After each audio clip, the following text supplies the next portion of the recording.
Markle as previously having been a, quote, yacht girl, there have been more revelations going viral from the past. And I want to show you this. She was a yacht girl, that's right. It's mentioned in the book. Meghan used to entertain as a yacht girl. All right, take a deep breath, because this is one of those moments where the air just shifts, and you can feel it, even if nobody wants to say it out loud yet. Something happened that Meghan Markle absolutely did not see coming, and it didn't come from a troll or a tabloid or some bitter outsider. It came from inside Hollywood itself, and not just anywhere. Vanity Fair flipped. Not hinted, not side-eyed, not gently nudged. It flipped. And when Vanity Fair flips on you, it's never random, never emotional, never accidental. This is not gossip for clicks. This is an institution quietly, calmly saying, we're done protecting you. For years, Vanity Fair wasn't just a magazine in Meghan's orbit. It was armor. It was validation. It was the glossy proof that she had arrived, that she belonged in rooms she once only dreamed about. This was the magazine she leaned on to say, see, I made it. Actress to icon, outsider to insider. And now, that same outlet cracked the door open and let something ugly, something long whispered, spill out into the open. They didn't soften it. They didn't cushion it with excuses. They didn't say she was misunderstood or overwhelmed. They didn't blame pressure, fame, or stress. They used words people had been afraid to print for years. Diva, bully, nightmare, behind the scenes. And here's the part people really need to understand, because this is where it stops being opinion and starts being reality. Vanity Fair does not publish language like that unless someone powerful has said, go ahead. Magazines don't gamble with lawsuits, reputations, and access for fun. They don't torch bridges unless they already know those bridges are gone. When a publication like Vanity Fair moves this way, it means protection has been lifted. Fully. This wasn't the attack. This was the permission slip. And once permission is granted, everything that's been buried for years starts crawling toward daylight, desperate to be seen.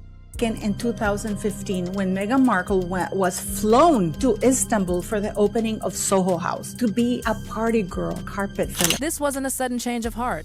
It wasn't Vanity Fair waking up one morning with a new opinion. This was them admitting, quietly but firmly, that the image they helped build no longer matched what people were actually experiencing. And once that gap is exposed, the fall is never gentle. It's sharp, it's loud, and it's humiliating. Now let's talk about something that really doesn't add up. Because this is where the story turns uncomfortable, the compassion paradox. On one hand, Meghan and Harry have made mental health their brand. They talk endlessly about kindness, about online bullying, about the damage words can do. They position themselves as champions of emotional well-being, as voices for the wounded and unheard. You'd think, in a world where they preach empathy so loudly, the people around them would feel supported, uplifted, safe. But behind the curtain, it's a very different story. The people who worked with them, who helped build the shiny public persona, were allegedly struggling in ways that go far beyond normal work stress. Staff walking out, leaves of absence, therapy. And let's be very clear here, people don't need therapy because of a busy week. They don't quit because of a tough project. They leave when something inside them breaks. That's what the whispers keep circling back to. Meghan's carefully curated image of compassion doesn't match the experiences behind the scenes. And that contradiction becomes harder to ignore with every new account. If your brand is empathy, why are so many people walking away shattered? Why do the stories sound the same, even when they come from completely different places? The math doesn't work. The image is soft, but the reality feels sharp. And when that gap starts to show, the cracks spread fast. And here we have Andrew, with whom looks like Marcus Anderson. This is in 2001, when Meghan Markle would have allegedly been on third year. Meghan Markle hardly spent any time at Northwestern University. People like Meghan will always stay with the nan if there's no better option. Now here's the part people keep forgetting. This didn't start in Hollywood. It didn't start in Montecito. It didn't even start with Spotify. This story goes way back, straight into the royal palace. Before Hollywood insiders noticed something was off, before executives started whispering in boardrooms, royal staff had already hit their breaking point. And these weren't fragile people. These were professionals who had survived the most intense environments imaginable. Global tours, diplomatic crises, national tragedies. people who had served the monarchy for decades without cracking.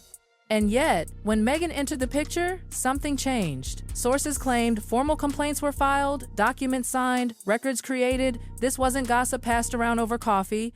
These were official complaints. So why didn't we hear about them? Because the palace stepped in. NDAs were used. Files were sealed. The whole thing was buried. Not because the complaints were false, not because they were exaggerated, but because exposing a new duchess as a bully would have shattered the fairy tale they were desperate to protect. Image came first, reality came second, and silence became the solution.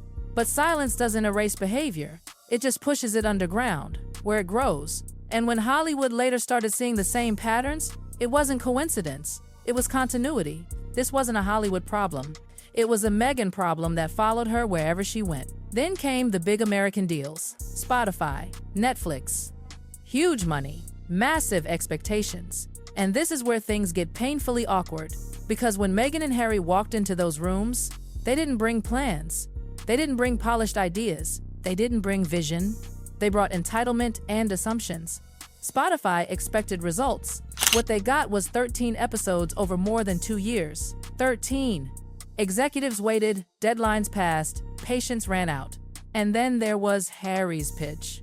The one that made people in the room exchange looks they couldn't hide. He allegedly wanted to interview world leaders about their childhood trauma. Strange, but maybe workable.